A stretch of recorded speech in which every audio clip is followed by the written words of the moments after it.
Welcome back, everyone. It is NASSCOM DSCI's Annual Information Security Summit 2021, Day 2. Now, those of you who are joining us from the track sessions, we hope you enjoyed those sessions, and it is time for us to now begin the proceedings here at the auditorium. Now, we have a set of some very interesting keynote addresses lined up for you, one after the other. But before I call upon our first speaker, let me once again remind you that we have the DSCI Excellence Awards at 5:45 p.m. where we are going to be felicitating all the organizations and individuals who have contributed to the space of data security and protection. And of course, like we had the DSCI Innovation Box last evening, the winners of the Innovation Box will also be in fact announced at the DSCI Excellence Awards at 5:45 p.m. Note that time, because that's when you have to join us here and be witness to all the live action. And of course, we are going to reiterate, do tweet about the event, share with us your feedback, what your experience has been at AISS 2021 using the hashtag AISS 2021 on social media platforms. And you can tag us at DSCI_Connect and tweet about the event. That's our handle, @DSCI_Connect. And once again, there's also a chance to win cash prizes. Like we've mentioned, there is a leaderboard, and you could top the leaderboard. The top 3 winners, of course, win the cash prize. As you may be able to see on the top right hand side corner of your screen, there is a stack of gold coins, and once you click on that, you can refer to the points distribution chart and know how you can accumulate these gold coins and be the winner by the end of AISS 2021. And what you are basically supposed to do is be active at AISS 2021, visit the exhibition area by going to the Expo tab. And although this is a virtual event, that does not mean by any means that you can't network. There are immense networking opportunities at AISS 2021, and you can connect with your peers at the Annual Information Security Summit 2021. So without any further ado, I'm now going to move to our first keynote address here. And we have amongst us Mr. Gaurav Agarwal, who is a Senior Director Enterprise Sales at Vmware India, joining us this evening to share with us his valuable insight. And I'm going to invite on stage, good evening and welcome, Mr. Agarwal. And with that, the stage is now yours. Over to you. Thank you, Smriti, and thank you, DSCI, for having me. And what I'm going to do over the next 15 minutes that I have is talk about VMware as relevant to the cybersecurity world, right? It's a very dynamic world with things happening every day, and I know customers of ours and all of you are battling with Log4j, making sure systems are patched up, etc. But a lot of you don't know VMware as a cybersecurity firm. So I'm going to use the next 14 minutes to tell you what we've been doing and how we are relevant in this space to people and the cybersecurity world. So just let me start sharing my screen.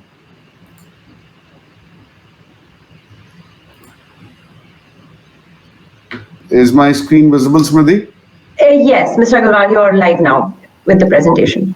Okay, perfect. Thank you. So folks, if you look at what's happening around us, and you see this every day, right?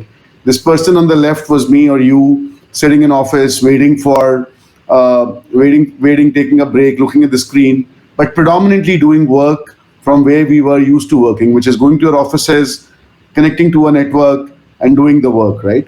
We used to use the PC or the laptop provided to us by the company to access applications that were running in our data center. And that was our life. This used to be the life for most of us 5 years back, 6 years back, on a day-to-day basis. And then look at how the world has changed, and even more so because of the pandemic.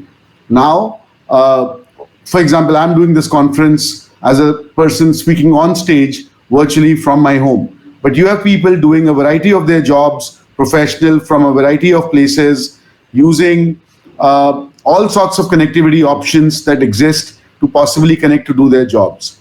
And they're doing this with devices that are not only company owned, but also personal devices and a variety of devices that seem easy to use or that are available to use to connect to applications that may not exist in your old data center, right? You may have some SaaS applications and some applications that are delivered from a cloud or from your own data center across the board. And this is a variety that you were not used to. So any security that was defined based on a perimeter, which was based on a fixed user working on a fixed device, accessing a fixed set of applications on a network, has got to change because the perimeter has literally vanished or it's become infinite. And how do you secure the infinite, right? What we have been doing as a company is basically looking at four things, right? One, how do we protect users? How do we protect the endpoints these users accesses? How do we protect the workload slash data which users work on, which you access through these endpoints? And obviously, how do you protect the network on which data travels when it is accessed by the users through the endpoints that they work? And obviously with this, how do you do orchestration? How do you observe? And therefore solve the security problem for our customers when we look at these four critical metrics. A lot of you don't know VMware as a cybersecurity firm, but look at these numbers, right? We have more than 30,000 customers globally who take advantage of what we offer to them as a cybersecurity firm. 99 out of the Fortune 100 use our stack. More than 450,000 branch sites use our solutions for connecting to the branch. We are recognized by the industry as the number one SD-WAN vendor. We are one of the top 5 firewall vendors. So basically, VMware is a $1 billion plus security firm. A lot of people don't know that. And that makes us a really strong with a comprehensive portfolio partner for you to look at enhancing your cybersecurity organization. What is our strategy? Our strategy is simple. We want to be more effective. And what do we mean by saying we want to be more effective? We want to make sure that we take the right action with confidence based on the situational context, depending on what's really happening. We want to be more efficient. We want to reduce the number of tools. We want to reduce the number of agents and therefore the operational overhead to become more efficient. And we want to cover users as they access data through multiple devices, across clouds and private data center, and making it more efficient and wholesome overall. What is our vision? And our vision, as I talked to you about these four predominant vectors, and cloud becomes a vector for again capturing workloads. What we do is basically we start with our portfolio with Carbon Black, which helps us protect not only endpoints, but workloads in both data center and cloud from an efficiency perspective, and then helps InfoSec teams identify risk, harden systems, prevent, detect, and respond to threats as they happen. We do the same thing on the network side by making sure that we can have the best east to west firewall, micro-segmentation, advanced threat protection, and extending this to a SASE platform as user go and work from literally anywhere. And again, this helps the network teams with micro-segmentation, network access, and network protection. We do the same thing for users from an access perspective with Workspace ONE, making sure that access is compliant, the end devices are compliant, and you make sure that you can get rid of troublesome VPN connections, but get a per app VPN to make sure that the access is who needs access for what he needs access with devices that are compliant for the access. This helps the end user service teams both manage posture and manage access. And last and not the least, we help secure the workloads in cloud by making sure that the configurations and posture in cloud of workloads is secured. Broadly, combining all this with adequate visibility and analytics is key, and that's what we do with automation and orchestration across the board to make sure people and customers get a wholesome security experience which the organization really needs.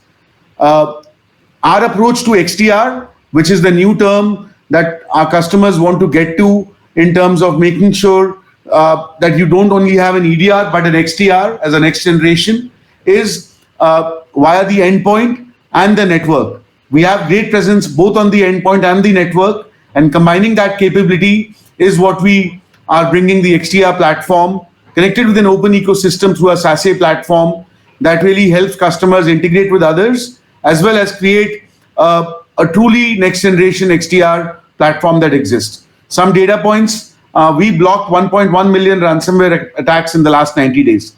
Our Carbon Black Cloud today sees 8.4 trillion security events per week. And that gives a scale, and the same scale we use for our orchestration and integration to make sure that we follow and do this. If you look at a typical security landscape for an organization, these blocks are the blocks in which you invest in security, right? You invest in a next generation firewall, you have an IPS IDS, you have a network threat analytics, you have a sandboxing system, you have a DLP and email security, you have a cloud data lake for your SIEM or all your security events, you do analytics on top of that, you want automation, you have APIs to connect between applications, you want to protect your workloads, you want to scan them for vulnerabilities, you want to do database security, you want to protect endpoints, EDR, you want to protect identities, make sure access policy is maintained, and modern workloads based on Kubernetes deployed on cloud. And you need to do with threat intelligence that makes sure that you're aware of what's happening globally. And all this comes to a modern SOC or a security operations center, which has both monitoring and feedback. And you'll be surprised, but VMware is a play in all these boxes, right? So for example, on the left-hand side, our NSX portfolio and our SASE portfolio help with the next generation firewall, IPS IDS, network threat analytics, as well as sandboxing. We do the same thing from a SASE POP for things like isolation, DLP, and email security. What we do with automation on our vRealize portfolio with SaltStack and our simplified XDR platform that I just talked about helps in data analytics and protecting workloads, and therefore opening up with connecting to APIs as well. Carbon Black protects workloads both on-prem and on cloud using the best possible threat metrics that's available on the cloud. Our Workspace ONE portfolio helps protect identity and creates an access policy. Combined with a SASE portfolio can help really create an environment which secures work from anywhere. And again, from a cloud security perspective, what we do with a Tanzu portfolio on protecting the service mesh, from protecting workloads on containers through native capabilities in Carbon Black, followed with threat intelligence through VMware Tau, makes the picture complete.